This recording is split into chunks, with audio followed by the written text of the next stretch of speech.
વિશ્વાસ હશે થશે ન કે જીવો ત્યાં લગીન નહીં થાય. બસ તો હું જે કહું એમ કહું છું કે હવે જાઉં બધું મારજો. બોલી જ લેવું છે કે હું કહું એ અનુસરવું છે. આટલું બધું પબ્લિક તમે ક્યાંય જોયું છે?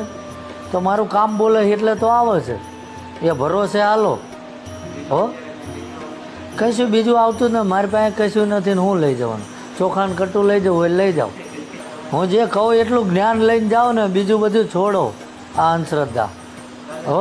એ તમે કહી દો મને શું વાંધો હોય? તો બધા કૃપા કરે એટલે હું બેહું છું હો.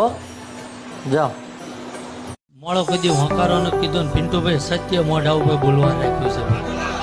બસ ખાલી ઓળખાણની જરૂર છે ભાઈ. ઝાલા જ્યાં મોજા હોય ત્યાં પગે લાગો, મન લાગવાની જરૂર નહીં ભાઈ. શું કહો?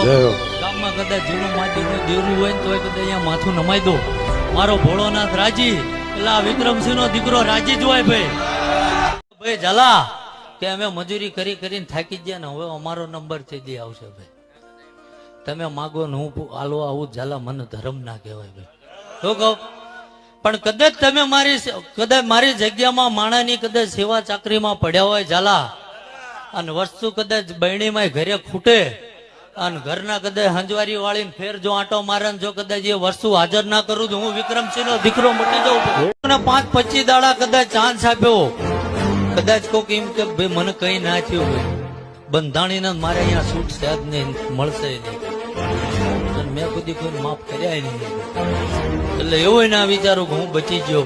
બધા વરણને હું સ્વીકારું, જેમાં માનતા હોય મંદિર, મસ્જિદ, કિચન કે જે હોય, પણ નશાથી દૂર રહો તો તમારો ધર્મ તમારી ભેળું હોય છે, નકર નહીં આવે. ઘણા ગામના ખૂણે ઉભા વાતો કરતા હોય, આર્યાની 10 વરામાં અમારા ઘરે તેલ લઈ જતા તાર આમના ઘરે શાક થતું હતું, અત્યારે નવીની ફોર્ચ્યુનર લાયા. પણ એને ઠાકરની દયા થઈ ભાઈ એટલે એ લાયો. આ ઝાલા વેલા પરોડિયાનું વાંચીને ગોખીને આવીને હમે હાંજમાં ગામમાં જોઈને બોલવાનું નહીં ભાઈ. આ જે ચીઠિયું કદાચ વારા ફરતી પડે ને એ મારા કૈલાસના ડુંગરેથી આવે ઝાલા. અને આ વિક્રમસિંહ નો દીકરો